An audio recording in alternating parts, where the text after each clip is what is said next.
and today I'm taking you on a grocery shopping trip with me to find the best foods for managing type 2 diabetes. We know that diabetes is very prevalent in the United States, and it is the number one cause of kidney failure and a leading cause of heart attacks, strokes, amputations, poor wound healing. Yes, there are medications that can help to treat diabetes, but largely you can use food as medicine. And sometimes it's tricky in figuring out what to eat, right? So come join me. I will show you the best foods. All right, let's go.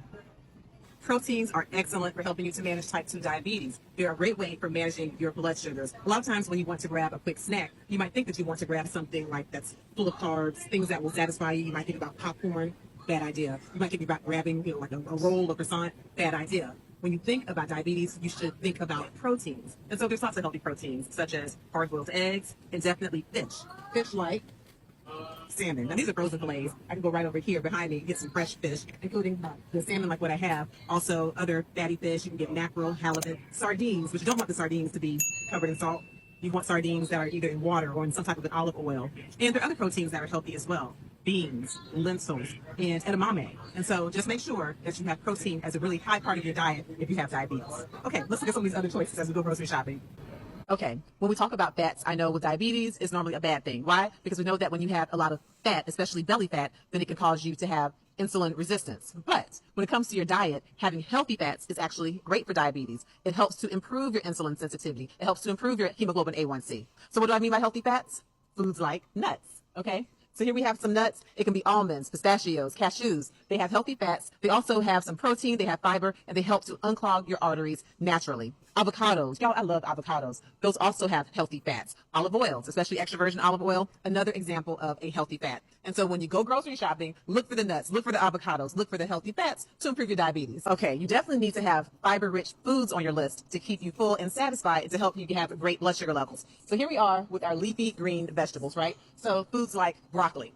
And all of the cruciferous vegetables, actually. So even cabbage, cauliflower, Brussels sprouts. I love Brussels sprouts. I like to slice mine in a thin fashion, put olive oil on them, garlic, and it's just a nice, delicious way to have the Brussels sprouts without them having that somewhat of a pungent taste. So I love my Brussels sprouts. We've got our cabbage. Okay, we know that cabbage is really great for you. This cabbage is good. The red cabbage or purple cabbage is even better. Okay, it has more of the flavonoids, more of the phytochemicals that are good for you.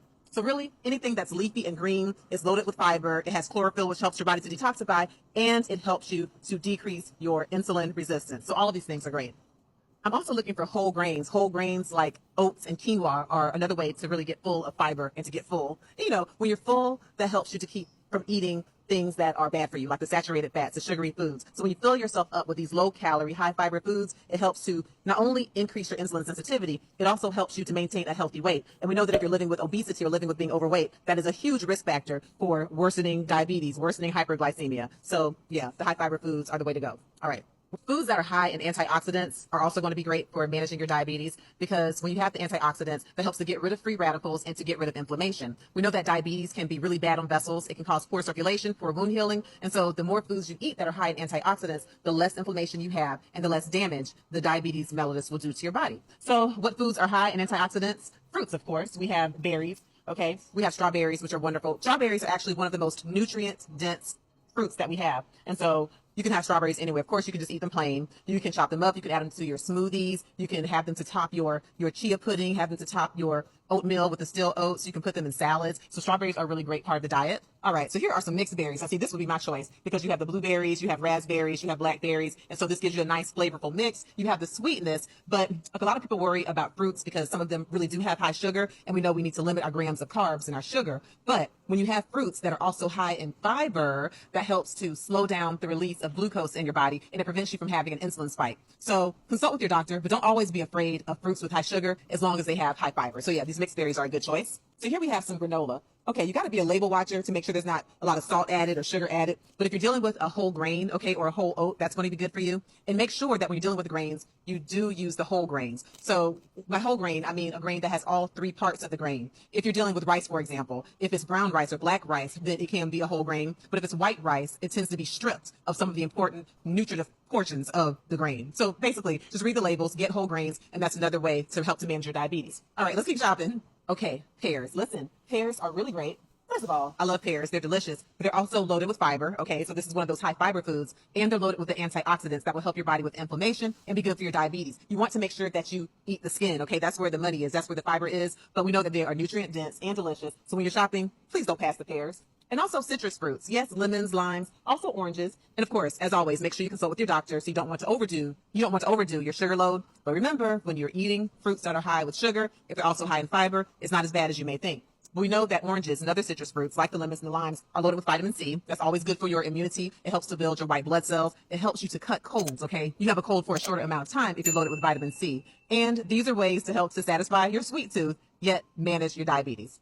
Do you know what else has high antioxidants? Green tea. So consult with your doctor. But having green tea and incorporating that in your diet can be another great way to have the antioxidants, the low inflammation, the anti-inflammatories, which can be helpful in managing your diabetes. When you're shopping, please don't ever pass by the avocados. I love avocados. Okay. These have those healthy fats that we talk about, the healthy fats that will help you to improve your insulin sensitivity. Plus, they're just delicious, and they're high in potassium. So consult with your doctor if you have a potassium restriction. We know that the more potassium you take in, the more salt your kidneys get rid of. And so avocados can also be good for your blood pressure. And when you have diabetes, you want that controlled because, again, it's the number one cause of kidney failure. You also want to manage blood pressure because that's the number two cause of kidney failure. So for avocados, you can just take the skin off like I do. You can eat them plain. You can add a little garlic, a little spice to them. That's always delicious. You can make yourself a guacamole, but a healthy guacamole, okay? Garlic, spices, cayenne pepper, but please don't add sodium. You don't need it. I also like avocado toast, but I use a low carbohydrate toast, or you can just have avocados and egg whites. Okay, that's another delicious way. Either way, it's a healthy fat that will help you manage your diabetes. And also, while we're over here, we're right by the squash. Oh my gosh, isn't this pretty? All different types of squash. You can do fun things with it. It's related to pumpkins, and it's actually high in fiber. So you remember, it's something that's low in calories. It can help you to stay full for longer. I love to do a butternut squash soup, like a bisque, and it's pretty cool. You just, get your squash, and you can get an emulsifier. Okay, I really just got into that, and it's something that will help to give you a good texture. Something similar to a squash, we can do a sweet potato soup, okay? And yes, I know you think potatoes are all bad. Well, really, it's the white potatoes that are worse than sweet potatoes. If you're dealing with sweet potatoes, that is actually a way to have somewhat of a good substitute for a white potato, because the sweet potatoes are high in fiber. And when you do a sweet potato, you can do sweet potato fries instead of white potato fries, a sweet potato mash instead of white potato mash, and you can substitute a sweet potato for enriched grains like white rice, okay? Sweet potato will be a better choice than the white rice. Just make sure you consult with your doctor and you stay within your carbohydrate count. But when it comes to swapping out carbs and making the healthier choices, sweet potatoes are not all bad. Okay, here they are. These look delicious. These are the sweet potatoes that I was speaking of, okay? And these have nutrient-dense carbs. Something else you can do with a sweet potato is, instead of a traditional loaded baked potato, you can make a loaded sweet potato. So for me, I bake my sweet potato. I do about 350 degrees for about an hour, and then I slice it in half, and I add in quinoa and black beans and avocado. I do these things instead of bacon. So no bacon, no sour cream, no butter. And it's something that is nutrient rich and quite delicious. And it's something that can help you to be full, to be satisfied, to be happy, and to still manage your diabetes. We're talking about grocery shopping specifically for diabetes mellitus type 2. And a lot of people don't know the difference between type 1 and type 2 diabetes. So let me just break it down really quickly. Every cell in your body needs sugar or glucose. And in order for that sugar to get inside of the cell, it has to have insulin. Insulin is like the key.